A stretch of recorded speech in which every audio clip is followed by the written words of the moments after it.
الموضوع الثالث يا أحبتي الكرام أيضا مهم جدا، لازم احنا نتطرق إليه في الدقائق هذه اللي معانا أحبتي الكرام، إنه النبي صلى الله عليه وسلم، طيب النبي صلى الله عليه وسلم أخبرنا أيضا أنك أنت مسؤول عن هذا المال، وأخبرنا صلى الله عليه وسلم أيضا أو نهانا عليه الصلاة والسلام عن التبذير، أليس كذلك يا أخوان؟ طيب واحد قد يسألني يقول لي أنت الآن تتكلم على ميزانية الأسرة وتكلم على موضوع تدبير المال وتكلمنا عن تدبير الأسرة وكذا وكذا، طيب تبغاني أصير بخيل؟ تبغاني أصير بخيل؟ أقول لك لا، إدارة ميزانية الأسرة ما هو أنت بخيل، لا أبدا.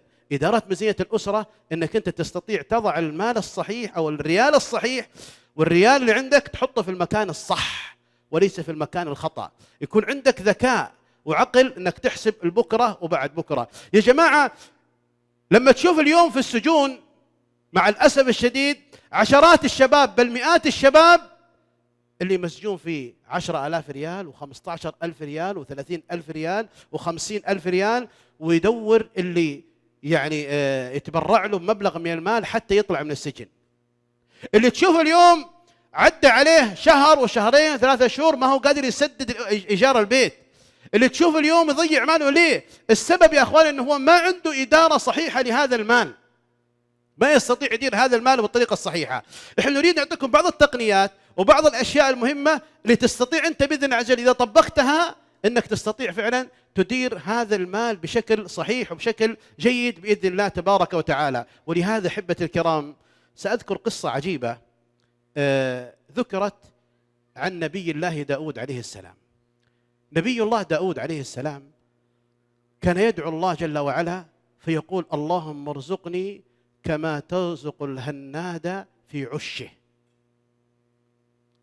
الهناد يا اخوان هذا شيء عجيب، هو يعني الغراب الأسود لما تطلع البيضة، طيب تفقس البيضة يكون لونه أبيض، فأبواه لما يرون الغراب الصغير هذا الأبيض الآن ينكرانه فيهربون عنه، يعني الآن هو أبيض وهم أسود فيتركانه، فيبقى مسكين ما عنده شيء، ما عنده أي شيء، فيرسل الله جل وعلا مثل الدود الصغير يأتي على فمه وعلى جسده فيأكله فيعيش عليه حتى يقوى ويسود شعره ثم يعرفه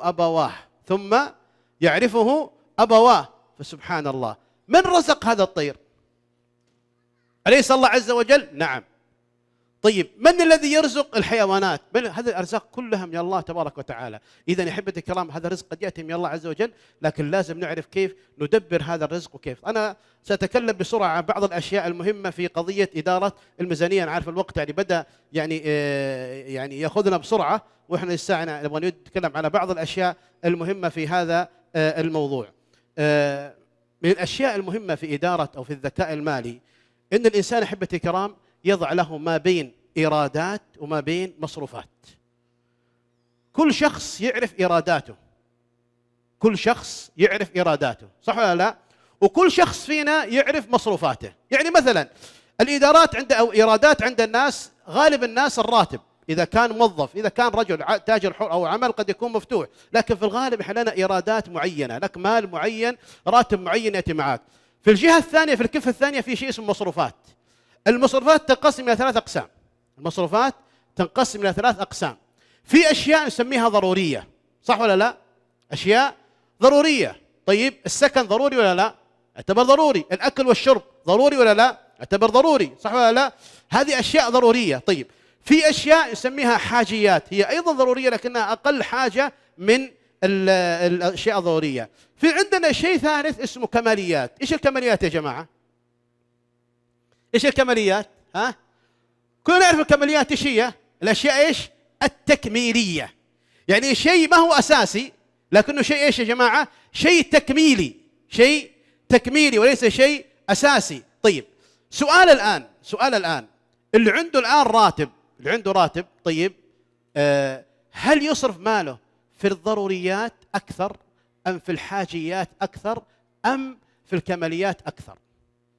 ها يا جماعة، أنا أقول لكم يجزم الإنسان لو حط وضع أمامه 3 أعمدة، حط العمود الأول الضروريات، حط العمود الثاني الحاجيات، حط العمود الثالث الكماليات، سيجد أنه يصرف في الكماليات أكثر مما يصرف في الحاجات الضرورية وكذا. وما قتلنا يا جماعة إلا الكماليات، هذه اللي قتلت جعلتنا مع الأسف الشديد أن ما نستطيع ندير ميزانيتنا، وكثير منا يصرف الكماليات، وآخر الشهر أو آخر نص الشهر مع الأسف ينفض جيبه ويدور المبلغ اللي يستطيع. الأخوان يقولون الوقت انتهى، إن شاء الله لقاء آخر معكم بإذن الله عز وجل. أسأل الله يتقبل منا ومنكم صالح العمل ويعيننا وإياكم.